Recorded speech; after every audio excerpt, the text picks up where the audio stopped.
তুমি ফ্লিপকার্ট থেকে একটা প্রোডাক্ট অর্ডার করেছো আর সেই প্রোডাক্টটা ভাঙা পড়েছে বা ড্যামেজ পড়েছে, এখন চাইছো সেটাকে রিপ্লেস করে একটা ভালো প্রোডাক্ট নিতে বা সেটাকে রিটার্ন করে তার মূল্যটা ব্যাঙ্ক অ্যাকাউন্টে রিসিভ করতে, বা চাইছো তুমি একটা জামা অর্ডার করেছিলে সেই জামাটা ছোট পড়েছে, তো এখন সেটাকে এক্সচেঞ্জ করে বড় সাইজের জামা নিতে চাইছো। তো কিভাবে করতে হয় সেটা আজকের এই ভিডিওতে দেখাতে চলেছি। তো সর্বপ্রথম ফ্লিপকার্ট অ্যাপটা ওপেন করবে, দিয়ে নিচের যে অ্যাকাউন্ট অপশনটা রয়েছে এখানে ক্লিক করবে।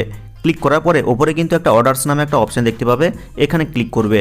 ক্লিক করলেই কিন্তু তুমি আজ পর্যন্ত যতগুলো অর্ডার করেছো তাদের লিস্ট পেয়ে যাবে। তো আমি দ্বিতীয় নম্বর যে প্রোডাক্টটা রিসিভ করেছি এইটাকে আমি রিটার্ন করতে চাইছি বা রিফান্ড করতে চাইছি বা এক্সচেঞ্জ করতে চাইছি বা আমি টাকাটা ব্যাঙ্ক অ্যাকাউন্টে নিতে চাইছি। তো দেখো এখানে কিন্তু আমি প্রোডাক্টটা ওপেন করেছি এবং দেখো সব ডিটেলস লেখা রয়েছে এবং নিচে দেখো একটা রিটার্ন অপশন রয়েছে।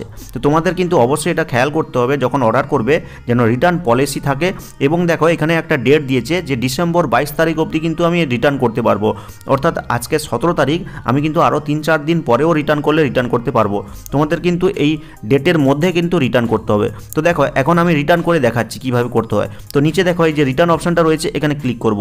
ক্লিক করার পরেই কিন্তু তোমাকে কোনো একটা রিজন চুজ করতে বলবে যে তুমি কেন রিটার্ন করতে চাইছো। তো আমি এখানে এই যে quality of the product not expected এটা সিলেক্ট করে নিচ্ছি। তো দেখো এখানে কিন্তু আবার দুটো অপশন চলে এসেছে, receive a duplicate product, item each of poor quality. তো আমি এখানে পুয়ার কোয়ালিটিটা সিলেক্ট করলাম, দিয়ে নিচে একটা কমেন্ট করতে বলছে যে তুমি যেটা বলতে চাইছো সেটা এখানে লিখে দেবে। তো আমি এখানে পুয়ার কোয়ালিটি লিখে দিলাম, ঠিক আছে, পুয়ার কোয়ালিটি লিখে দিলাম। দিয়ে কি করব, নিচের এই কন্টিনিউ বাটনে ক্লিক করে দিব।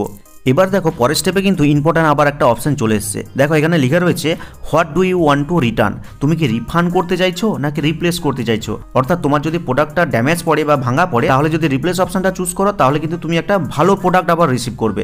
আর যদি রিফান্ড অপশন চুজ করো তাহলে কি হবে, এই প্রোডাক্টটা ডেলিভারি বয় এসে নিয়ে চলে যাবে আর 1 থেকে 2 দিনের মধ্যে টাকাটা কিন্তু তোমার ব্যাঙ্ক অ্যাকাউন্টে বা এই ফ্লিপকার্ট অ্যাপের ওয়ালেটে তুমি পেয়ে যাবে। তো আমি এখানে এই গিফট কার্ড ওয়ালেট অপশনটাকে চুজ করে নেব, কারণ আমি প্রোডাক্টটা রিফান্ড করতে চাইছি, আমি রিপ্লেস করতে চাইছি না। বা অনেক সময় জামা কাপড়ের ক্ষেত্রে কি হয়, সাইজের সমস্যা থাকে, ছোট সাইজের অর্ডার করেছো তাই বড় সাইজে চাইছো, তখন কিন্তু এখানে দেখবে এক্সচেঞ্জ নামে একটা অপশন পাবে।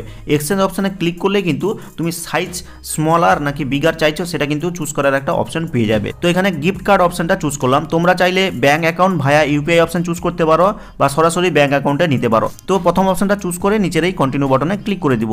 আর সাবমিট করার সাথে সাথেই দেখো এখানে কিন্তু দেখাচ্ছে রিটার্ন সাকসেসফুলি ইনিশিয়েটেড এবং এটা অ্যাপ্রুভও হয়ে গেছে। এবং দেখো এখানে পিক আপ ডেট দেখাচ্ছে 20 ডিসেম্বর, অর্থাৎ 20 ডিসেম্বরে কিন্তু ডেলিভারি বয় এসে আমার এই প্রোডাক্টটাকে নিয়ে যাবে এবং নিয়ে যাওয়ার সাথে সাথে কিন্তু এই অ্যাপের মধ্যে আমার ওয়ালেটে টাকাটা অ্যাড হয়ে যাবে এবং যে কোনো সময় কিন্তু আমি ওই ওয়ালেট ব্যালেন্স দিয়ে যে কোনো প্রোডাক্ট কিনতে পারবো। তোমরা চাইলে ব্যাঙ্ক অ্যাকাউন্টও অ্যাড করতে পারো বা ইউপিআইও করতে পারো, সেটা কিন্তু একই তোমার ব্যাঙ্ক অ্যাকাউন্টে টাকা অ্যাড হয়ে যাবে। তো আশা করি এই ভিডিওটা তোমাদের খুব কাজে দিবে। কাজে লাগলে লাইক করে চ্যানেলটিকে সাবস্ক্রাইব করবে, কমেন্ট করে জানাবে কেমন হলো আজকের এই ভিডিওটা। তো দেখা হচ্ছে পরবর্তী কোনো এই ধরনের হেল্পফুল ভিডিওর সাথে।